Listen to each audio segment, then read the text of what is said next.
Well, welcome in to this beautiful Thursday, everyone. What a wonderful day. I don't know what the weather is where you are. It's a little rainy here, but it's all good. Welcome in. My name is Shua. Shua Pit Cycles, Shua whatever. It doesn't really matter. I'm this morning sitting around, and I saw a video, and I watched it, basically talking about the current issues we have. Car track doesn't really matter if it's Lee USA Speedway in beautiful Lee, New Hampshire, or if it is Daytona Motor Speedway. Right now we have a huge problem. So I kind of wanted to stream and talk about it, and I kept saying, well, I'll do it tomorrow. No, there's something I want to watch tomorrow, right around the time I like to stream, and I'll do it Saturday. Well, Saturday is a little far off. I got ideas in my head right now. Don't want to, I know it really doesn't matter, but for me, I get too much time and I almost kind of ruin my own ideas. So that was the idea behind doing a little streaming tonight. Probably only going to stream for maybe an hour or two, and then go watch some Fallout New Vegas, and yeah, profit. Might do a NASCAR race. Actually, it's funny. The other day, was it yesterday? Yeah, it was yesterday. I'm like, I kind of want to play some more Muse Dash. So that game has already infected my brain, which is awesome. But yeah, it's a beautiful Thursday. We're getting ready for this weekend at Richmond. That's actually not a bad way to start off this. Let's see where.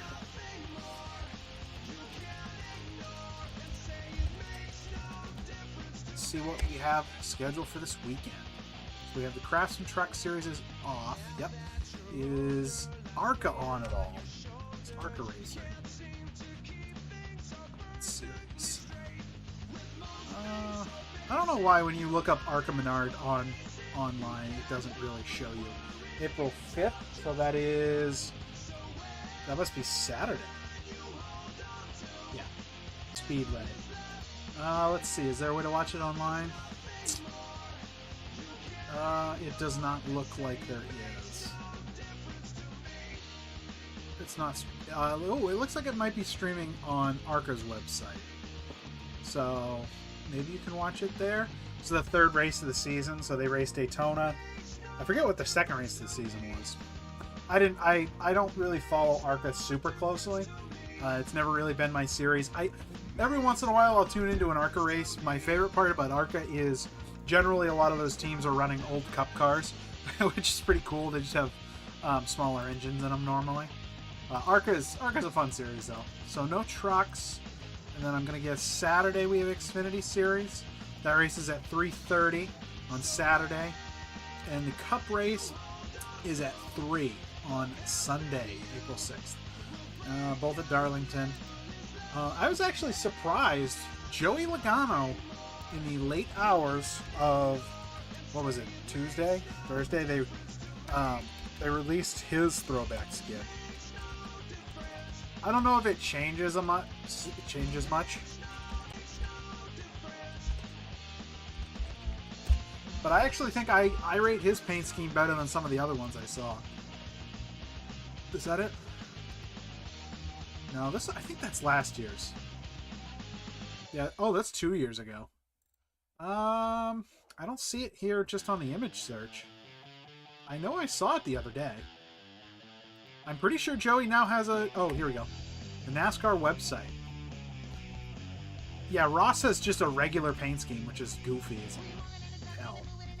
I hate when people are like, yeah, we're just not doing anything. I think I saw the 44 car has a pretty cool one, too. Ryan Blaney has his dad's number and paint scheme, kind of. Joey's isn't terrible. Well, let's bring this over here. Joey Logano. So Joey's is not terrible. I don't think it's great, but it's not like... I don't hate it. It just kind of is like a classic paint scheme.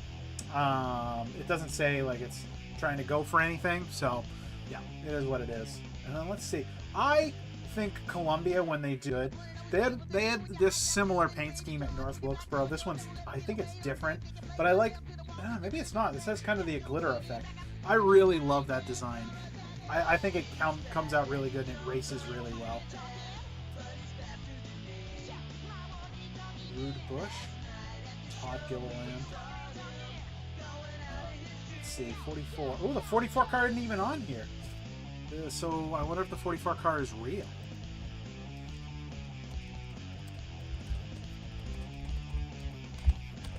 That might have been, you know what, that could be... Let's come down here to Xfinity, because we did look at Xfinity and they didn't have many. We did see the 26. This is the 44. No. Yeah, this was that ugly one. The Jeff Gordon car, I think this is less... one car, but I think it's actually based off the Looney Tunes car. I don't think it's based off that car I looked up. Maybe it is a little bit because of the paint scheme. Yeah, I don't see the 44. I'm pretty sure someone...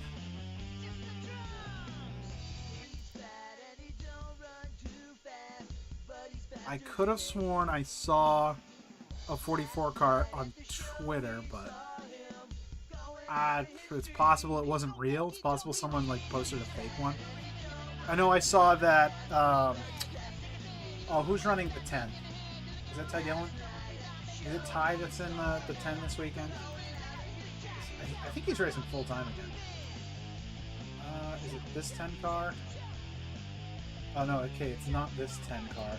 It's the 10 in Xfinity. Sorry if I'm giving anybody motion sickness.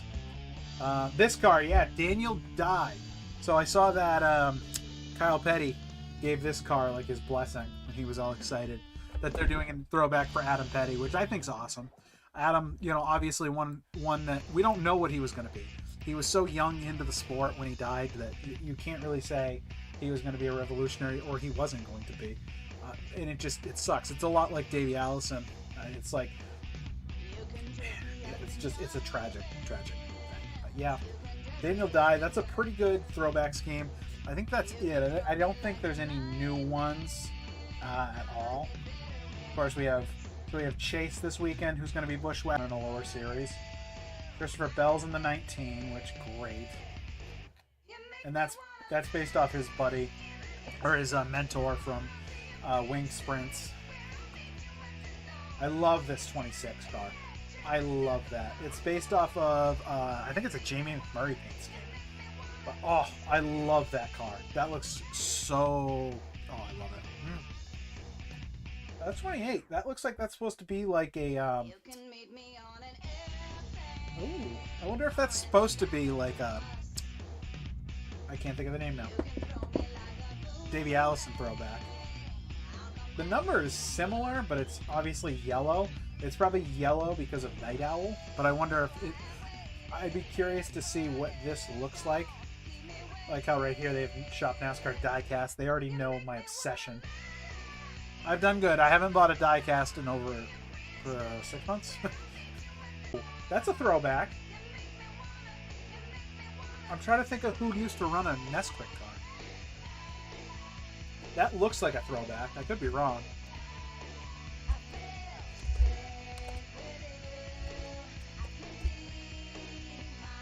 Oh, it's a Jeff Green throwback. No freaking way.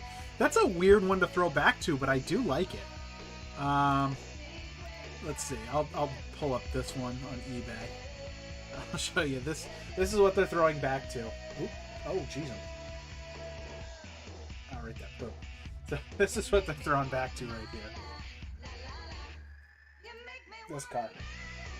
So I like it. I'm here for it. I like weird throwbacks. I hate it when every year it seems like we have like, oh, Terry Labonte, Dale Earnhardt. Yeah, I wish there were more like Harry Gant.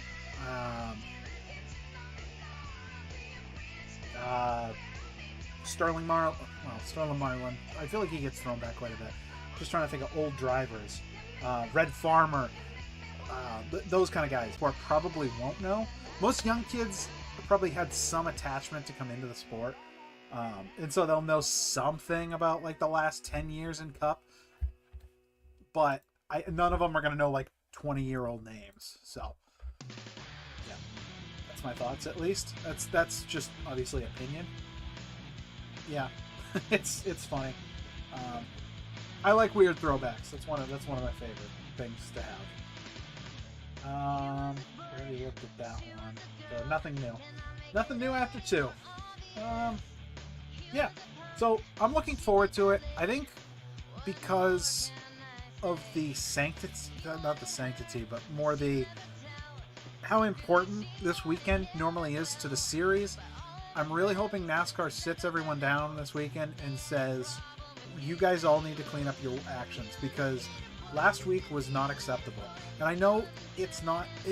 I think the problem right now is everyone's trying to pin it on one person in particular and say, oh, it's Sammy Smith. Oh, it's this person. Oh, it's that person. The problem with that is it's a culture thing, obviously. And we keep getting shown that every single week, it feels like, because you'll see this stuff happen over and over again, and it's different people every time. And the video we're going to watch goes over that pretty well. And I think our biggest problem that we're going to run into over the next 5 years is who fixes it? Is it a rules thing where NASCAR just starts implementing rules to fix it, which I personally think is probably the way it's going to happen? Or do we expect drivers that aren't even driving anymore to come in and mentor? 4? We might have a couple more, but that's the ones I can think of off the top of my head. The 4 guys that we have in Cup currently are all guys that have done this type of stuff their whole career and gotten away with it, and they just act like now all of a sudden it's a problem, when it's like, you guys used to do that. You guys used to do the same stuff you're complaining about, and now you want to have everybody change. Kyle Busch, all of them are guilty of doing the exact same stuff that they're complaining about these kids doing. Dumping people for wins and just being kind of arrogant on the track and not almost acting like...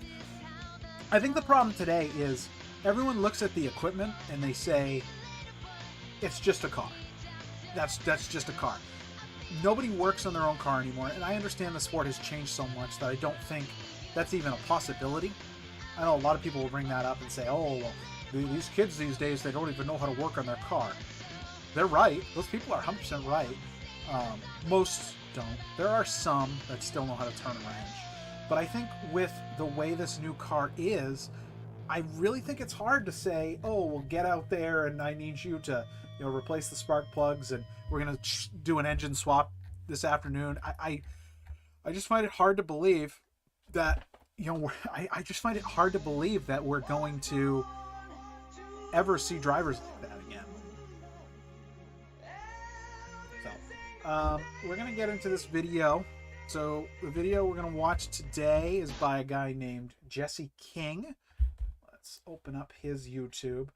I have never heard of this guy before. That doesn't mean anything. The video I watched this morning was pretty good. Looks like he does some stuff about bushwhacking, which, if you don't know what bushwhacking is, so the NASCAR's middle division used to be their lower division. It used to be a bunch of stuff. It used to be like the Sportsman Series, and then most recently it was when I was a kid, it was the Busch Series, named after Busch Beer. And NASCAR kind of went through its rebrand and was like, oh, well, we don't want to be associated with alcohol. So then they went to the Nationwide Series for a while. And now it is the Xfinity, because of Xfinity Internet. So it's the Xfinity Series now. It's their middle division. It's kind of like The Truck Series is kind of like minor league ball. ARCA Series is like college ball. This is double A ball right here, the Busch Series. So we call it bushwhacking when someone who is in the higher division drops down and competes in the lower division and wins races, or not even wins races, just competes, because obviously they're generally more skilled than the people that are in these lower divisions. It can be good and bad, and that is one argument that I've heard for improving the lower series is have more people come down and bushwhack, because it'll show these kids the way they're supposed to run each other. And honestly, that could be a solution going forward. But back in, I want to say it was 2001, 2002. It was around the time where Kevin Harvick was tapped to take over the number 3 after Dale Earnhardt's unfortunate death.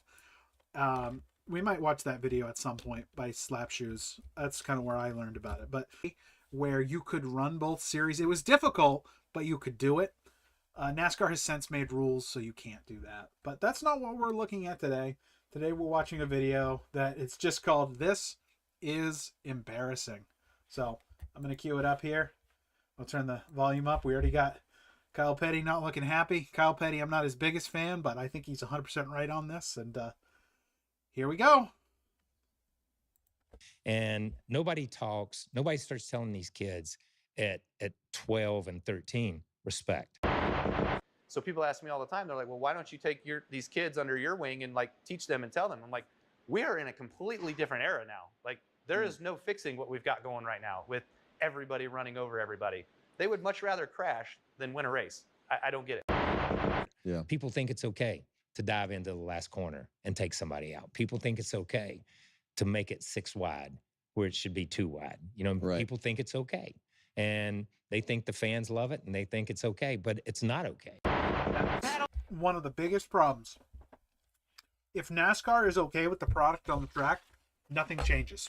NASCAR should not be okay with this product. The product on the track is terrible. And to Kyle's point, like I said, it sucks. It sucks who it's coming from, because sometimes you can look at Kyle and be like, you were the exact same way. But at the same time, he's 100% right. How do you fix this? Because you have generations of kids that were raised to think that bumping and banging is normal, spinning people out is normal, all to win the race. And it's like, no. A last lap pass, 54 in charge. In recent years, there's been more and more discussion about the racecraft of the current crop of young drivers. And at Martinsville, it boiled over. Sammy Smith is there. Justin Allgaier is there. Oh! Will there be contact? There is. There goes Gray. Here comes Allgaier. Austin Hill out of nowhere. It's going to win. Oh my if that's not a chicken shit move, Do I don't you know. believe that? With a huge crash at the start-finish line. The following day, NASCAR said they would be investigating Smith's actions. I'm recording this on a Monday, I hope so he if gets, the number I 8 is on hope the he gets penalty sat down report for 2 or tomorrow, 3 I'll races. add in my reaction to it. This has been That's a what should growing happen. problem in recent years, and I think NASCAR is in a predicament now where they must do something about it. The drivers can justify it by saying it's just hard racing, but wrecking isn't racing. And while NASCAR's inconsistency with penalties may not provide the correct punishment, it doesn't make the crime any less severe. And if you look on social media, many bring up the same 4 points to try to justify it. And I'm here today to provide counterpoints.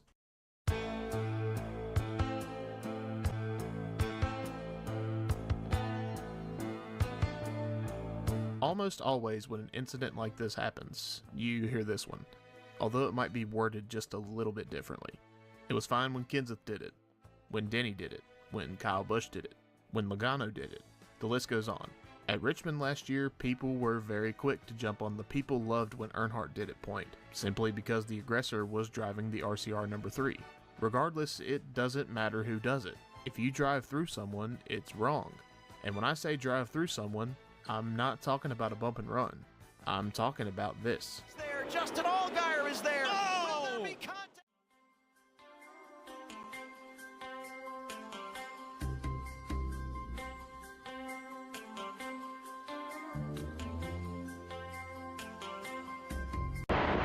Yeah, well, the son of a bitch just slammed into me. right. No, he didn't slam you, he didn't bump you, he didn't nudge you. He rubbed you. And rubbing, son, is racing. Is Days of Thunder an iconic movie with NASCAR before the movie's release? No, but it is now. And while many associate the quote with NASCAR racing, rubbing someone is not the same as wrecking. This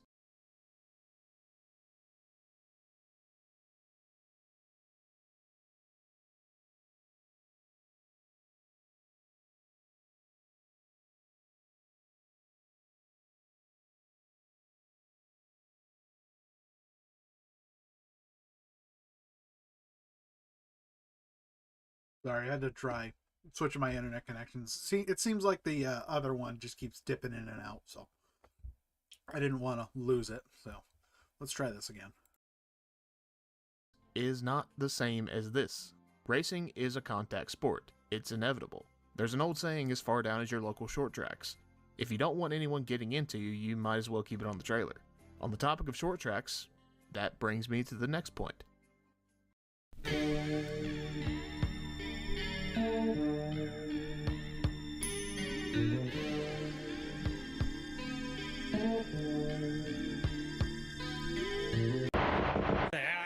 Short track racing. Out of all the points that get mentioned, this is probably the one you hear the most. Yes, there's more contact on short tracks than there are anywhere else. With contact comes pissed off drivers. And on a track where there's nowhere to hide, you might be paid back if someone gets to your bumper. However, there is a very clear line between hard racing and wrecking someone. And no series puts that in black and white better than the Cars Tour. Example 1. The Cars Tour late model stock feature at Franklin County Speedway in 2022. Mike Looney tried for 95 laps to get around Connor Hall. He tried to use the bumper multiple times, but Hall held him off. That was until a restart with 32 to go. After working him over for 2 laps, Looney clears him off of turn 2. Mike wouldn't have the lead by the time they reached turn 4. Looney finally gets underneath and around Connor Hall. Crossover, will it make contact? No! Contact in front of the field. Now Connor, after initiating contact, was sent to the rear of the field as a penalty. In the Cars Tour, if you spin someone out and the race director deems the contact as avoidable, you get sent to the rear. Simple as that. It's black and white with no gray area. In 2024 at Hickory, Hall would be battling for the win with Ryan Millington in the closing laps. Connor gets loose underneath him in turn 3 as they head to the white flag, and they make contact. Entering turn 1, Ryan tries to move him but doesn't complete the move. With one last chance at the win, he sails it off into turn 3, and he might have only had the intention of moving him. However, he sends Hall around and takes the win.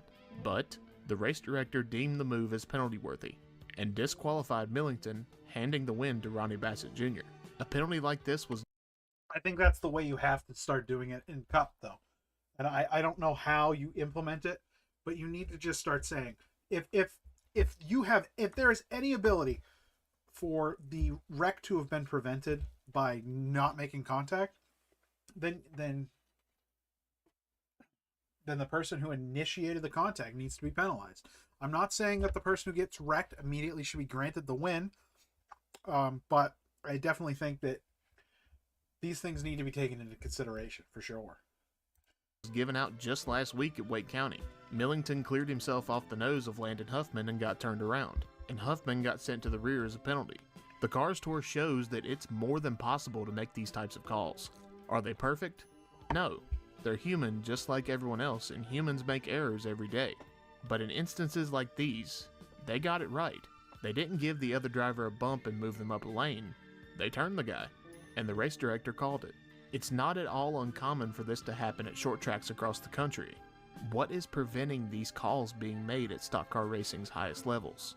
Well, 2 things: money and story. Those are the 2 things. See, the biggest problem that most short tracks have is optics. And what I mean by that is all of the same guys show up every weekend to race the same cars against the same group of guys. And the same people show up to the speedway every weekend. NASCAR isn't like that. So NASCAR travels around the country racing at different tracks with different fans, same drivers, but every weekend is different. And I feel like NASCAR purposefully allows this stuff to happen because it's easier to build a storyline. When, like, when things like this aren't penalized, what leads to happen is more of it happens. So because more of it happens, now you have more fire to stoke, more wood to stoke the fire. So right now you have like a feud going on between Noah Gragson and Ricky Stenhouse Jr. And that feud is mostly just like a little petty squabble, like a little, it doesn't matter. It's not like it's too, it's not like it's Denny Hamlin and Chase Elliott like it was a couple of years ago. And NASCAR really allows these things to get out of hand. And I think they do it purposefully because they know it brings people to watch. I'm not opposed to more rules. I feel like every rule has to have its purpose. So I don't feel like you can just start implementing rules willy-nilly, because then you become like the NFL or the No Fun League. But you have to do something. You can't just continue to let people drive over each other with no consequence. I don't know what the consequence should be. I don't know how to fix it. But I know that something needs to happen.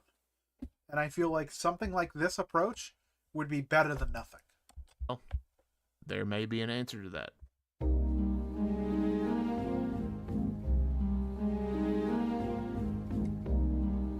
Damn it. I think I stole some of his points.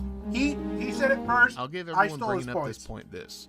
Over the last few seasons, a shift has taken place in NASCAR racing. They may be a racing league, but they are, without a doubt, in the entertainment business.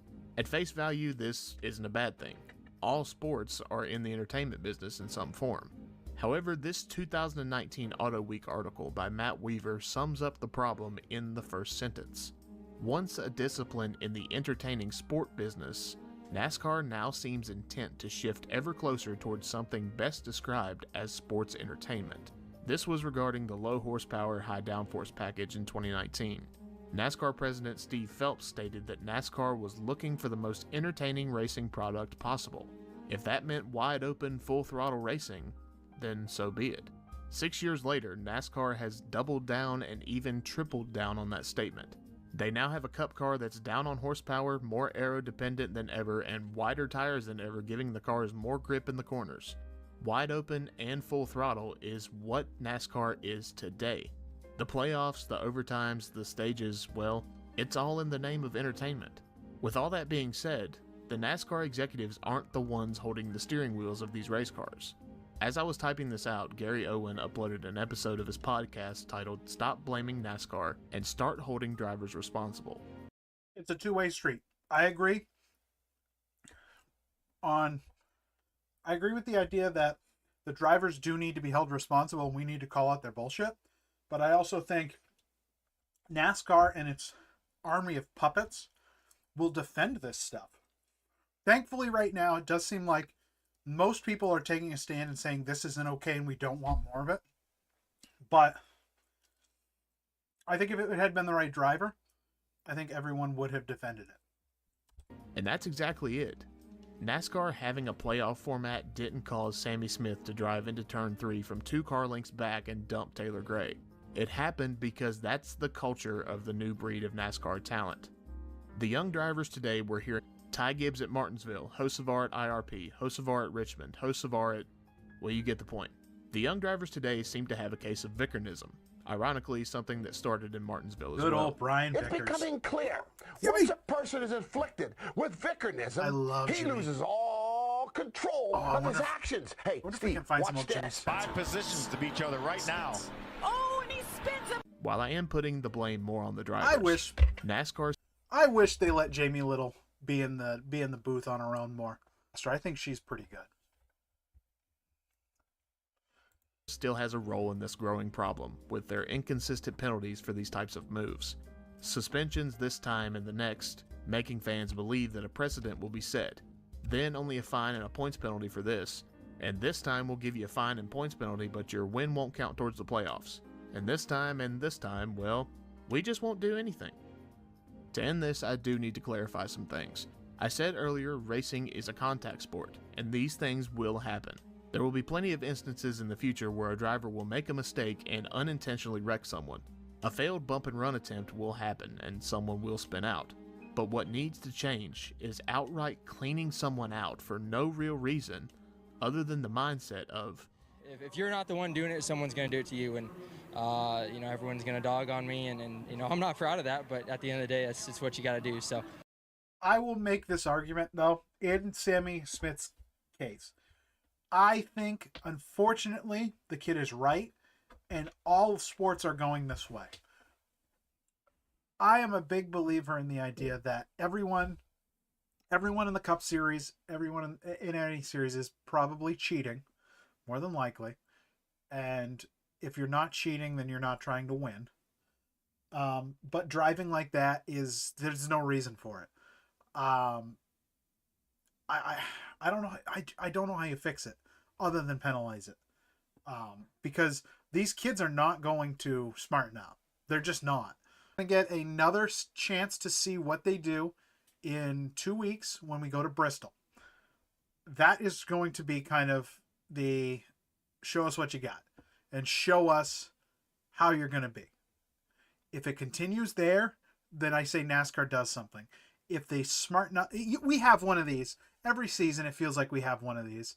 And after this happens, NASCAR makes a statement and says, hey, if you don't smarten up, we're going to do something about it. And then people smarten up. And yeah, I mean, that was New Hampshire, what was it, 2023, where NASCAR basically sat everybody down and said, clean your restarts up. This is ridiculous. It was John Hunter Nemechek, who should not have been brought up to Cup, by the way. He was dominant that season with Joe Gibbs Racing, but the problem was on his restarts. For some reason, he would hang back. So if you don't know, the new restart system, you have 2 lines. So you cross that first line, they wave the green, and you have until the second line to actually go. And then take off. So, yeah. It was a problem. And, I mean, we'll see in Bristol. We'll see how they race. I think Sammy Smith, I think someone should put him in the fence. Hey, it's Ace. Until next time, I'm Jesse King. I'm sorry you had to listen to my opinions, and I'll see y'all around. Hey, Jesse, I think you're 100% right. I liked your video a lot. Anyone who's here, go subscribe to Jesse King. Freaking awesome video.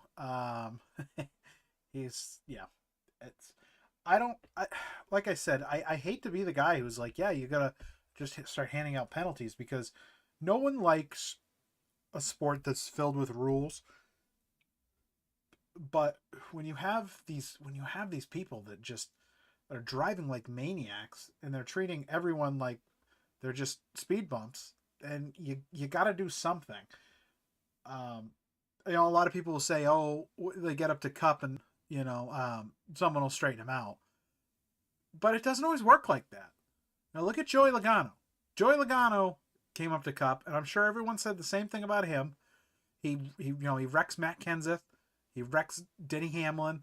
I mean, yes, Kenseth did pay him back in the best way possible, but at the end of the day, he's still going on around just wrecking people. I don't know. Like I said, I'm not the guy to be like, oh, this is how you fix it, but it's sad. It's a bit of Jimmy Spencer on speed. Not on speed. He was on the channel speed.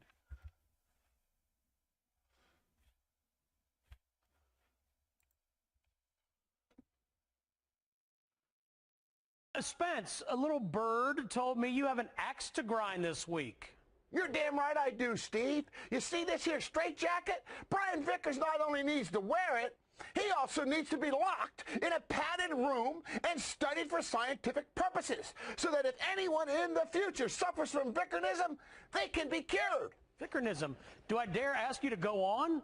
Well, you have to start at the beginning, Steve. And by the beginning, I mean lap 28 of 500. This is when Brian showed the early signs of the never-before-heard-of condition that I named after him. And this is not... Here, he overdrives into the corner and nails Regan Smith. Oh, but the symptoms keep getting worse, Steve. They just keep getting worse. Look at him. He drives in too deep again. And this time, he runs into Montoya, which, hey, it's sometimes understandable. But in this case, it's part of a bigger pattern. Now, Steve, it's becoming clear. Once a person is inflicted with Vickernism, he loses all control of his actions. Hey, Steve, watch this. Brian then drives in too deep again. This time he takes out Jamie McMurray. And here's the reason why we need to build awareness, Steve. Because McMurray doesn't know Brian has a problem. He just thinks Brian's a dope. So he retaliates. This is not helping Brian with his problem. But there is one good thing about that. Now we know one of the key signs that you may be suffering from Vickernism is other people think you're a dope.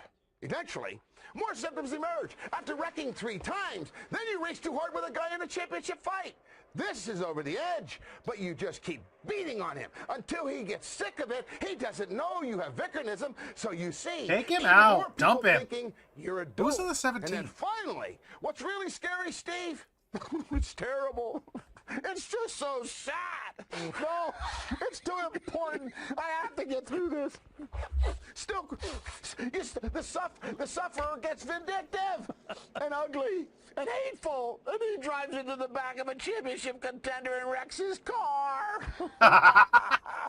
That's awesome, actually. Incidents in just one race, Steve. Isn't it awful? And it still gets worse. Then the inflicted one, Vickers, he starts saying stupid things, like this quote in Monday's article on SceneDaily.com.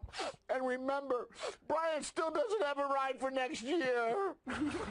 What most owners are going to look at is we took a torn-up race car and drove all the way to 7th before I was wrecked by Matt Kenseth, which is more impressive than anything. Is he kidding, Steve? He's saying I had 5 incidents in one race, finished 30th, and for that, you should hire me. You know what? Here's a quote from Jimmy Johnson in the same article. And remember, Johnson had a good-sized lead before Vickers brought out the last caution. Jimmy says, after a 4th or 5th time with the same car in the crash, you start thinking about maybe you're the problem. So you see, Steve, once someone has Vickernism, a lot of people suffer. Matt Kenseth got wrecked. Jimmy Johnson lost the race. Hey, because of the caution Brian brought out. And remember this, Brad Keselowski got wrecked on the final restart, all because of Vickernism. Hey, there's never just one victim, Steve. We all want to help Mr. E. What else can we do? I'll tell you exactly what we can do, Burns. We give Brian Vickers this brand new putter award. Because if there's one thing I know, he sure ain't no driver. Let me tell you something. I raced against Matt Kenseth. He's one of the cleanest drivers out there. He's not going to spin someone out unless that guy really has it coming. Anything else on your consciousness agenda this week, Spence? Well, Steve, there was a man.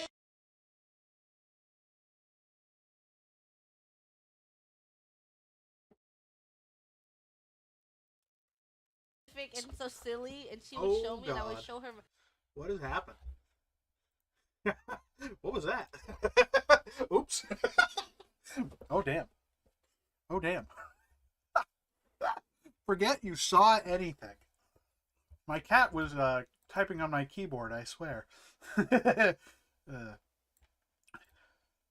Like I said, I want to go watch some Fallout. But yeah, it's kind of prophetic, actually, listening to Jimmy Spencer say that Matt Kenseth was drivers in Cup at that time. Oop, drop frame. Okay, there we go. I don't know if it actually, like, a gun. It's like doing it. It's done it like 4 times. I don't know. I'll know if I hear this part. But yeah, it's kind of prophetic hearing Jimmy Spencer say that stuff. Because, you know, Matt Kenseth would go on to wreck Joey Logano, like completely take him out. Only a couple of years later when he was driving for Gibbs. But yeah, that's funny as hell. And we're gonna watch some controversial crashes, which kind of MMCS once again. This man, he posted this 21 hours ago, and it's kind of funny. It's almost like very fitting to have this Not enough space for everyone. The 88 goes in, and this is where the trouble starts. He forces the 3 up. The 3 makes contact with the 24. That is the damage for the left rear of the 24. So and then when you get to the other end of the racetrack, I think Austin Dillon says, listen, you may be in the playoffs and I'm not, but you're just not going to run me over. He sends the 88 up the racetrack. That was an aggressive move into turn 1 by Austin Bowman. Dillon's always And look at been the guy in the bottom, chump. that bright yellow 22. We're hearing from NASCAR. Free pass, Joey. In 2019, Alex Bowman got turned by Austin Dillon when Oh, it was battling for Bowman in the position in the 88. middle He's of a the chump, pack. Austin Dillon got fed up with the way he was being raced by Alex Bowman and went into turn 3 and turned him around. Oh no, not this one. This is the one that everyone goes back to whenever they want to say that, oh, it's okay because Dale used to do it. And Tony Stewart is involved with the crash, as is Mark Martin. Terry Ernst. That was bad. He pretty much dumped him. I know he says that he didn't mean to. Jimmy Spencer ran second. Spencer didn't seem too happy with that, did he? Bristol. Yeah, it's Bristol, baby.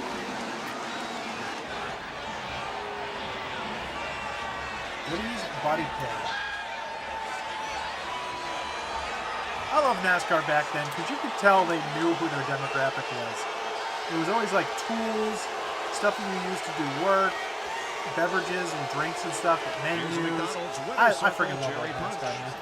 Everybody loves to look back on the past and to show how great Dale Sr. was, and he was really good. But he was hated by a lot of fans, and he wrecked Texas Terry Labonte at Bristol in 1999, and it was one of the most controversial moments of his entire racing career. This would be the equivalent of like Denny Hamlin wrecking Chase Elliott, a fan favorite. The man in black spins Terry Labonte out after being raced cleanly. He dumps you immediately in the next turn, and the crowd was extremely upset with Earnhardt.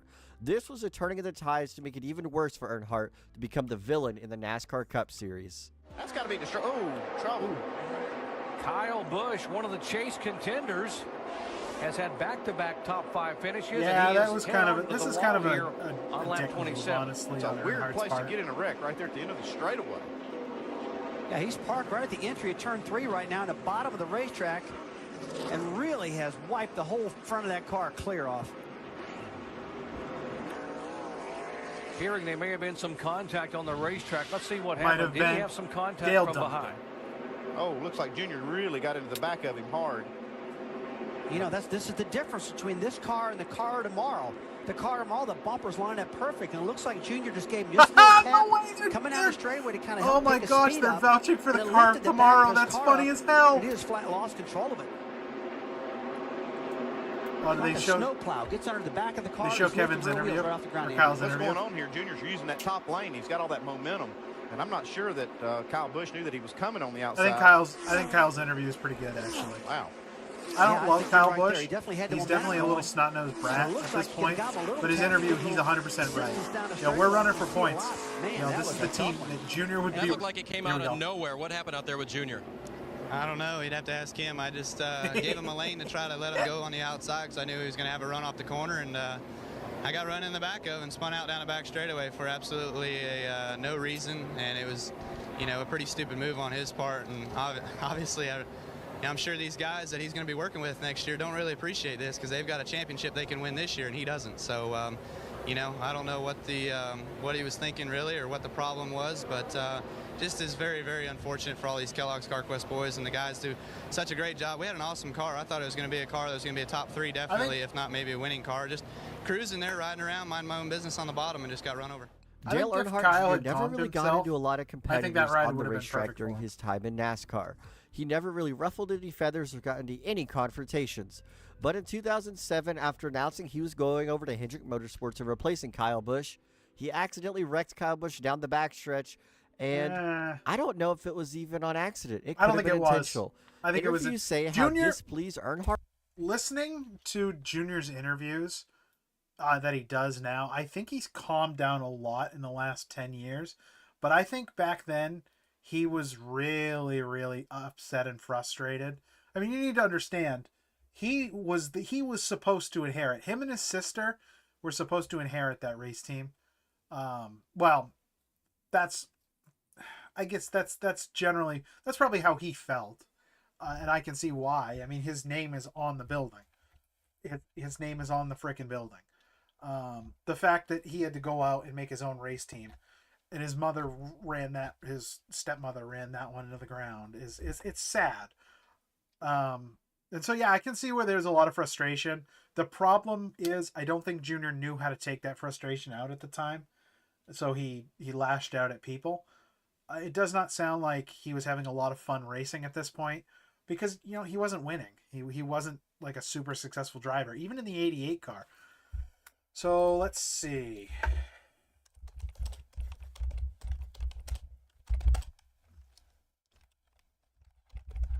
Let's look at his NASCAR Cup stats. What do you mean error? I am error.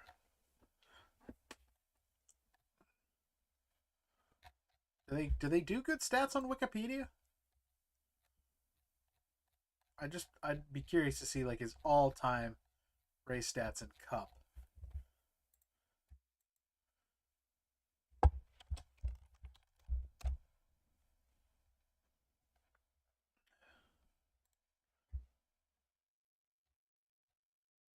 So, based on he was in the Cup Series for 19 years.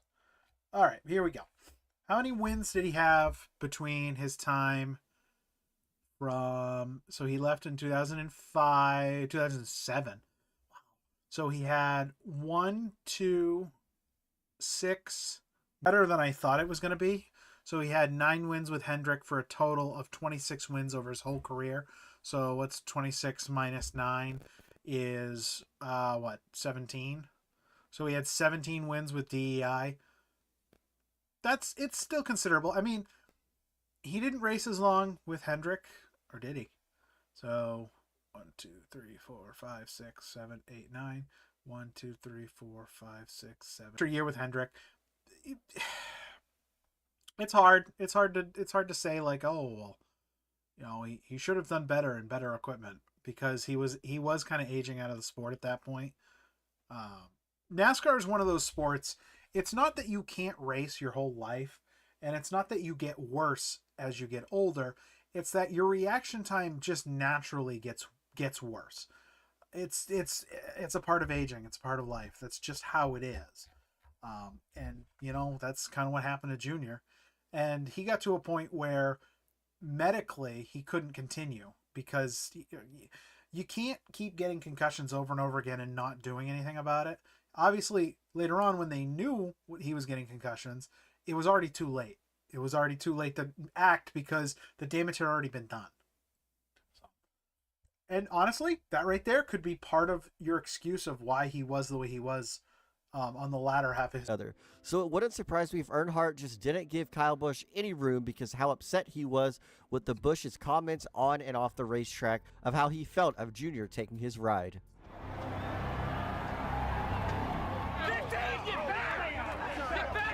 Which one's this one? Clint Boyer and... Oh, Jeff Gordon? This is a good one, actually. Jeff Gordon was a punk, too, in the latter half of his career. Not to say Clint Boyer was not also a punk.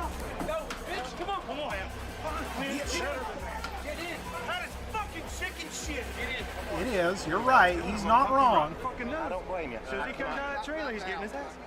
The 2012 championship battle between do Jimmy that, Johnson and Boyer. Brad Keselowski were at an all-time high in the closing races of the season. Oh, that was it was such a neck-and-neck fight. But who was on the verge to beat both of them? It was actually Clint Boyer. Boyer was only a couple points back Who heading was he into driving Phoenix, for? and with Johnson's early trouble, this put him in a prime position to capitalize and earn some great points heading into the championship race. It was up until Jeff Gordon would intentionally crash Clint Boyer, knocking him out of the race and knocking him out of championship contention. Kyle Busch here. Ooh, close. Wide into turn 4. That moves Kyle Busch all the way up the racetrack. He has to catch it before he gets to the wall. And Hornaday catches the wall. Caution down, caution down. Oh, that was Caution is Michael going Walter to Brayson. come out. Both drivers trying to get by. Looked like the 17 of Timothy Peters. They slid up the racetrack, and now Kyle Busch not happy at all. It's all good, dude.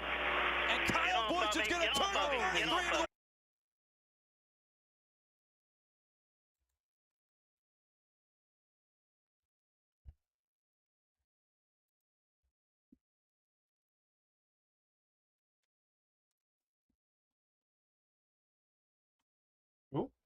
Are we back?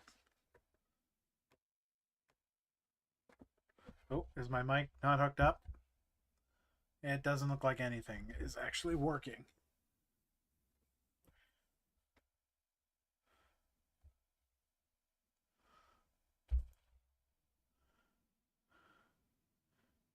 OBS is like frozen, but I guess I am live.